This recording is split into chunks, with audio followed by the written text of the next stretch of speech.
नमस्कार विद्यार्थी मित्रांनो, तुमच्या सगळ्यांचं स्वागत आहे आपल्या यूट्यूब चॅनलमध्ये।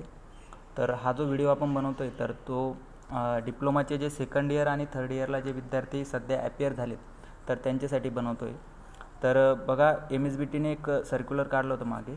त्या सर्क्युलरच्या अंतर्गत त्यांनी जे तुमचं करंट सेमिस्टर होतं, म्हणजे जे विद्यार्थी सेकंड सेमिस्टरला होते आणि जे फोर्थ सेमिस्टरला होते, तर सेकंड सेमिस्टर आणि फोर्थ सेमिस्टरला MSBTने सर्व विद्यार्थ्यांना पास करून कॅरी फॉरवर्ड योजनेअंतर्गत पुढच्या वर्षी पाठवलं। म्हणजे जे विद्यार्थी फर्स्ट इयरला होते व त्यांचे बॅकलॉग होते त्यांनासुद्धा सेकंड इयरला पाठवलं, आणि जे विद्यार्थी सेकंड इयरला होते परंतु त्यांचे फर्स्ट इयर आणि सेकंड इयरचे बॅकलॉग होते तर त्यांनासुद्धा थर्ड इयरला ॲपियर केलं। परंतु हे जे विद्यार्थी जे सेकंड इयरला आलेत किंवा थर्ड इयरला आलेत आणि त्यांच्यावाले बॅकलॉग मागे बाकी आहे, म्हणजे जे सेकंड इयरला आलेत त्यांचे फर्स्ट सेमिस्टर आणि सेकंड सेमिस्टरचे बॅकलॉग बाकी आहेत, आणि जे थर्ड इयरला आलेत त्यांचे फर्स्ट सेमिस्टर असेल किंवा सेकंड सेमिस्टर असेल किंवा तिसरा सेमिस्टर असेल, तर हे जे लोअर जे सेमिस्टर आहेत त्या सेमिस्टरचे बॅकलॉग त्यांचे बाकी आहेत। तर त्यांचा सगळ्यांचा असा डाऊट होता की आमचे पेपर होणार कधी किंवा कसे होणार आहेत। तर त्या संदर्भात हे परिपत्रक MSBTने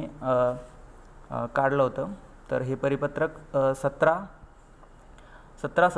21 सप्टेंबर 2020 रोजी मंडळाचं जे आपलं MSBTचं जे पोर्टल आहे तर त्या पोर्टलवर त्यांनी टाकलं होतं। तर बघा, या परिपत्रकाच्या अंतर्गत त्यांनी सांगितलं होतं की जे विद्यार्थी सध्या सेकंड सेमिस्टरमध्ये होते किंवा फोर्थ सेमिस्टरमध्ये होते तर त्यांना RJ संदर्भ क्रमांक 1 परिपत्रकान्वये कळवण्यात आलं होते, म्हणजे की त्यांना जे फर्स्ट इयरला होते सेकंड सेमिस्टरमध्ये तर त्यांचं सेकंड सेमिस्टर पूर्ण पास केलं होतं, आणि जे सेकंड इयरला होते फोर्थ सेमिस्टरमध्ये तर त्यांचं फोर्थ सेमिस्टरचे जे इंटरनल शिक्षक लोकांनी भरले होते तर त्यानुसार त्यांना पर्सेंटेज येऊन त्यांना पुढच्या वर्गामध्ये पाठवलं होतं। परंतु त्यांचे काही बॅकलॉग होते, आणि ते बॅकलॉग असतानासुद्धा त्यांना RJ 4C नियमावलीत न बसलेले विद्यार्थी किंवा जे विद्यार्थी बसत नाही त्यांनासुद्धा पुढच्या वर्षामध्ये प्रवेश दिला होता। परंतु प्रवेश दिल्यानंतरही काही विद्यार्थ्यांचा असा डाऊट होता की मग आमचे बॅकलॉगचा निकाल लागला नाही तर तो निकाल किंवा मग ते पेपर कसे घेणार आहेत। तर मग त्या संदर्भात MSBTने सर्व शिक्षक असतील किंवा जे संस्था असतील किंवा विद्यार्थी असतील तर त्यांच्यासाठी हे परिपत्रक काढलं होतं। तर बघा, यामध्ये त्यांनी सांगितलं होतं की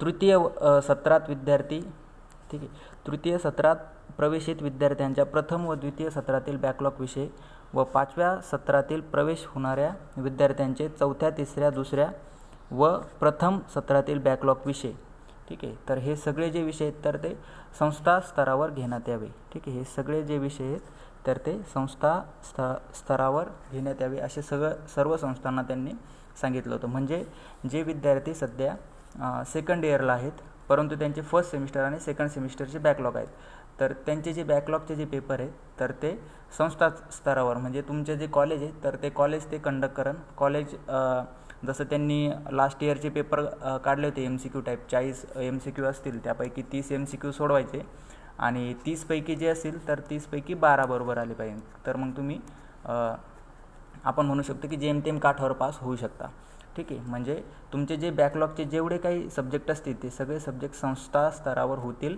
आणि ते तुम्ही जर तुमच्याकडे काही इक्विपमेंट नसतील की तुम्ही घरून देऊ शकत नाही तर तुम्ही ते कॉलेजला जाऊनसुद्धा देऊ शकता।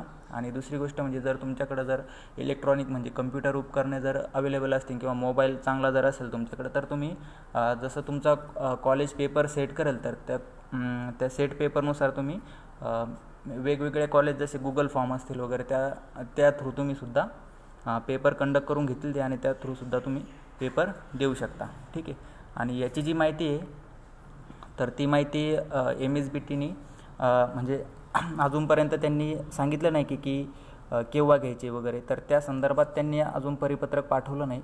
तर ते परिपत्रक ज्यावेळेस पाठवण्यात येईल त्यावेळेस तुमचे ज्या संस्थातील जे टीचर्स असतील तर ते तुम्हाला संपर्क साधून तुमचा बॅकलॉगचे पेपर केव्हा होतील किंवा मग त्याचं वेळापत्रक कसे असेल, ठीक आहे, किंवा त्या संदर्भात पेपर ॲक्च्युली MCQ टाईप होणार आहे की डिस्क्रिप्टिव्ह होणार आहे की कसे होणार आहे, तर त्या संदर्भात जसं परिपत्रक येईल त्यानुसार आपण पुन्हा व्हिडिओ बनवू आणि त्यानुसार तुमचे जे शिक्षक लोक असतील, ठीक आहे, तर ते सुद्धा तुम्हाला नक्कीच कळवतील. धन्यवाद.